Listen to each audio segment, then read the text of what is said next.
Right, next up on your Feel Good Breakfast Show, I think we're taking on a rather controversial topic here. With no norms and standards for the captive housing of lions and many cases of abuse, animal welfare is providing or proving to be a big issue in South Africa. Now, lions are generally kept in total foreign social structures with poor conditions, which often leads to psychological trauma. Now, in South Africa, the captive breeding industry is very guilty of disregard of the impact of consequences of its policies. Now, this morning, Audrey Delsink of Humane Society International Africa sits down with us to tell us what exactly is happening with that. Audrey, thank you very much for joining us this morning. Like I said, I don't condone this whatsoever. I think it is a very silly kind of concept that we are talking about here. But I think let's unpack it. What exactly is captive lion hunting or breeding? So captive lion breeding is essentially the breeding of our lion species.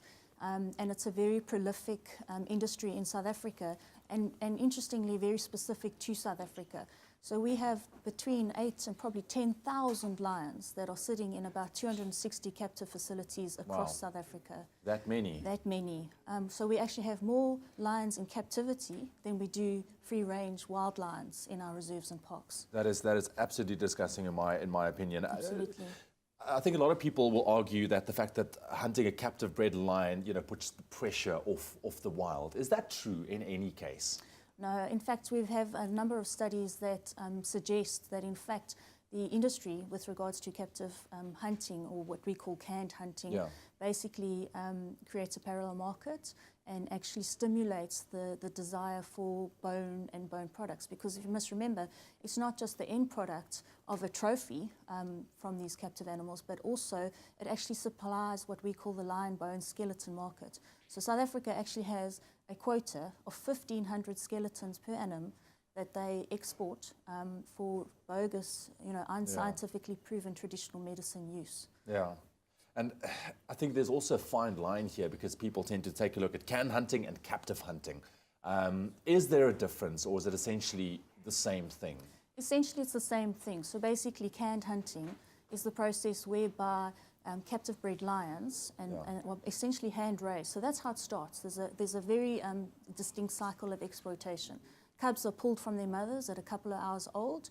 They are then hand raised. They then go into volunteer facilities and tourist facilities where they're cub petted. You go pet the lions. You go pet the lions, you take a selfie, etc. When they become too big, then they go into lion walking activities.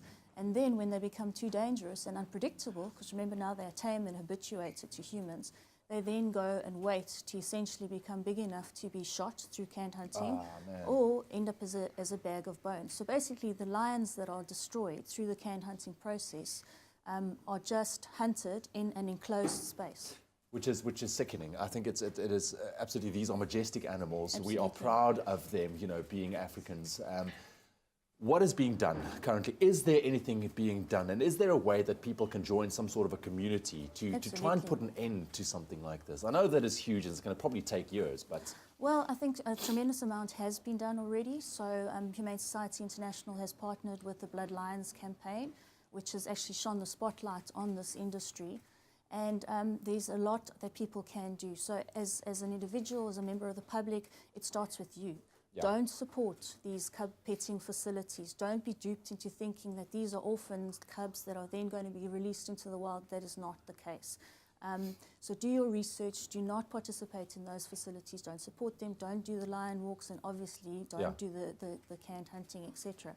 But you can even go further, and that is when you travel, make sure you go to reputable places. You can take our Born to Live Wild Pledge, which you can find on our website, which is www.hsi.org/bloodlions.